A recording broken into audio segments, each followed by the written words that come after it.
Digital અરેસ્ટનો વધુ એક આરોપી દબોચાયો। ડિજિટલ અરેસ્ટ કરી 4 કરોડ રૂપિયા પડાવ્યા। પાર્સલમાં ડ્રગ્સ હોવાનું કહી ફ્રોડ કરતો હતો। ચાઇનીઝ કંબોડિયન ગેંગ સાથે મળીને ફ્રોડ કર્યા। પૂછપરછમાં જાણવા મળ્યું કે આ ગેંગ રોજ 100 જેટલા કોલ કરતા હતા। આ કોલ સેન્ટર જેવું સેન્ટર બનાવવામાં આવ્યું હતું। ખોટા પોલીસ યુનિફોર્મ પહેરીને કોલ કરવામાં આવતા હતા। વોઇસ ઓવર કે બીજી કોઈ એપ્લિકેશનથી કોલ કરવામાં આવતા। પાર્સલમાં ડ્રગ્સ છે તેમ જણાવીને પોલીસ તમને અરેસ્ટ કરવા આવી રહી હોવાની ધાક ધમકી આપતા એક બિલ્ડિંગમાં 45 થી 50 જેટલા લોકો પોલીસ તેમજ અન્ય અધિકારી બની બેસતા એ પણ સામે આવ્યું કે આરોપી 4 મહિનામાં 10 લાખ કમાતા હતા।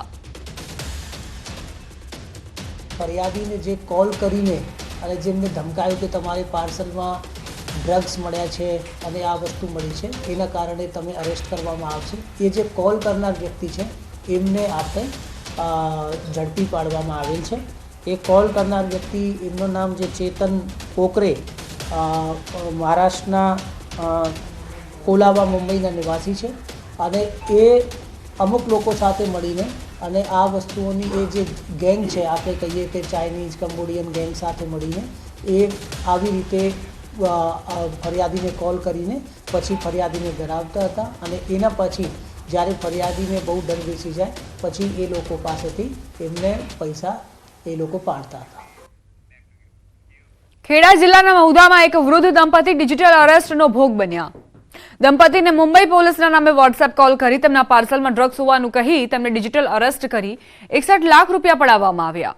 આ મામલે સાયબર ક્રાઇમ પોલીસ સ્ટેશન ખાતે ફરિયાદ નોંધવામાં આવી હતી। ત્યારે ખેડા પોલીસે ભોગ બનનારના 43 લાખ રૂપિયા ફ્રીઝ કર્યા હતા। સાયબર પોલીસ દ્વારા ગણતરીના દિવસોમાં જ ફ્રીઝ કરાયેલા 43 લાખ રૂપિયા રિકવર કરી ભોગ બનનારના ખાતામાં જમા કરાવ્યા હતા। આમ પોલીસની કામગીરીથી વૃદ્ધ દંપતીના પૈસા ગણતરીના દિવસોમાં પરત મળી ગયા। આરોપીઓમાં જે અલગ અલગ 2 નામ એમને આપેલા છે, પરંતુ એ નામ પણ ખોટા હોવાની શક્યતા છે, કારણ કે એન્ફોર્સમેન્ટ એજન્સી તરીકે જ્યારે આ લોકો પોતાની ઓળખ વિડીયો કોલની અંદર જે આપતા હોય છે એ મોટે ભાગે નામ ખોટા નીકળતા હોય છે। અલગ અલગ પ્રકારના હોદ્દા જે દર્શાવતા હોય છે, પોતાનું બેકગ્રાઉન્ડ અલગ પ્રકારનું ઊભું કરતા હોય છે, તો એ સમગ્ર બાબત ફ્રોડ હોય છે અને એન્ફોર્સમેન્ટ એજન્સીના નામે આવા પ્રકારના કોઈ કોલ કરવામાં આવતા હોતા નથી।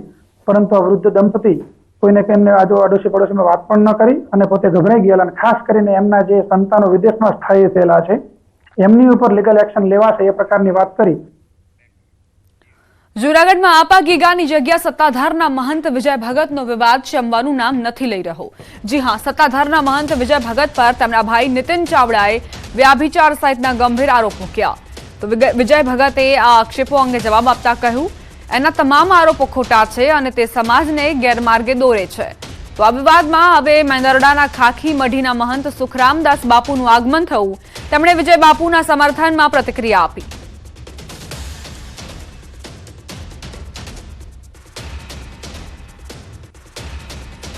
નિવેદનમાં ઘણા લોકોને માર્યા છે એનું આપણે વિસ્તૃત એનું વર્ણન કર્યું છે। એ અપેક્ષા છે કે એના બધા ગોરખ ધંધા બંધ કરી દે, ધાક ધમકા પણ બંધ કરી દે।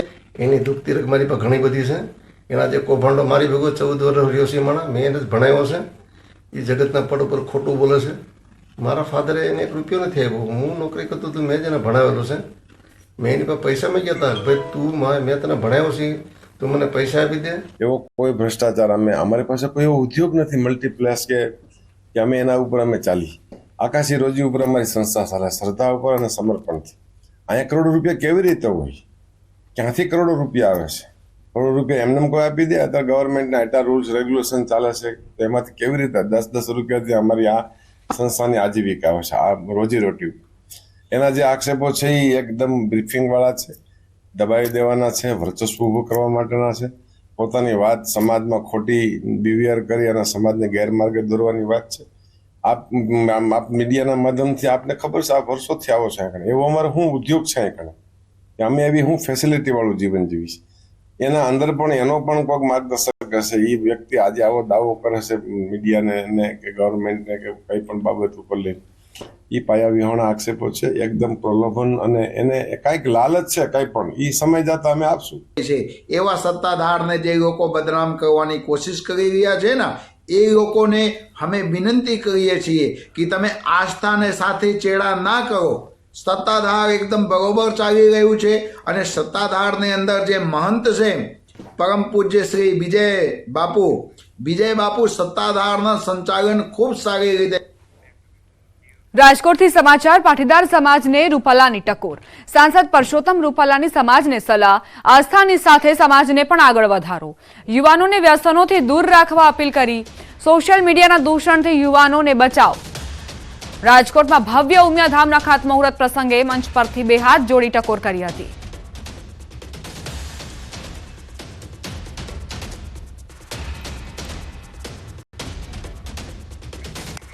મુખ્યમંત્રી ભૂપેન્દ્ર પટેલે પણ સમાજને ટકોર કરી. રૂપાલાની વાતને સીએમએ પણ સહમતિ દર્શાવી.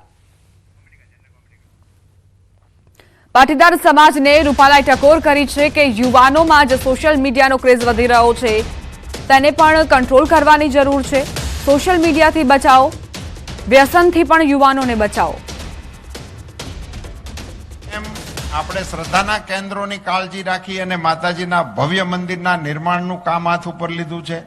સમાજની જરૂરિયાતો, નગરની જરૂરિયાતો, ઉદ્યોગની જરૂરિયાતો એને ધ્યાનમાં લઈ અને આપણે જે એમને કુશળતાપૂર્વકની તાલીમ મળે એનું આયોજન કરી રહ્યા છીએ. સમાજના સૌ વડીલોને, માતાઓને, બહેનોને, ભાઈઓને, યુવાનોને મારી બે હાથ જોડીને નમ્ર વિનંતી છે, વર્તમાન સમયની અંદર પરિવારનું ધ્યાન રાખો, યુવા પેઢીના ઘડવામાં થોડોક સમય આપો, બાળકોની અંદર સંસ્કારને ઉતારવા માટેના પ્રયાસો કરો, કુટુંબ ભાવનાની જાળવણી માટેની ચિંતા કરો અને બજારમાં અને વાયુમંડળની અંદર જે સોશિયલ મીડિયાના આક્રમણને કારણે યુવા પેઢી ગુમરાહ થતી હોય એ પ્રકારના જનજીવન વચ્ચેથી આપણે પસાર થઈ રહ્યા છીએ અને આ બધી આંધીઓ વિશ્વભરમાં ચાલે છે.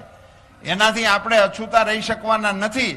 ત્યારે એનો એકમાત્ર ઈલાજ છે કે આપણે આપણા દીવાને બે હાથની આડશ આપી અને એને કોઈની જાળ ન લાગે, એને પવનનો ઝપાટો ન લાગે એવી કાળજી બધા પરિવારજનોએ સમાજમાં રાખવાની આવશ્યકતા છે. યુવા પેઢીને વ્યસનોથી અને આદતોથી બચાવવા માટેના સંકલ્પને માતાજીના ચરણમાં ધ્યાનમાં રાખીને આપ સૌ કરશો તો સમાજ અત્યારે છે એની કરતા પણ અમૃતકાળની અંદર આગળ વધશે એવી શ્રદ્ધા સાથે આપ સૌને હેતપૂર્વકના રામ રામ. મુખ્યમંત્રી ભૂપેન્દ્ર પટેલે પણ સમાજને ટકોર કરી. રૂપાલાની વાતને સીએમએ પણ સહમતિ દર્શાવી. સંસ્કારો પર ધ્યાન દેવાની જરૂર છે. ધર્મની સાથે સમાજ સેવાના કાર્યો પણ કરાશે. જ્યારે પ્રગતિ થતી હોય ત્યારે દૂષણનું પણ આવવું સ્વાભાવિક છે. ધર્મ સેવા હોય કે સમાજ સેવા હોય, ફળની ચિંતા કર્યા વગર પાટીદાર સમાજ કાર્ય કરી રહ્યું છે.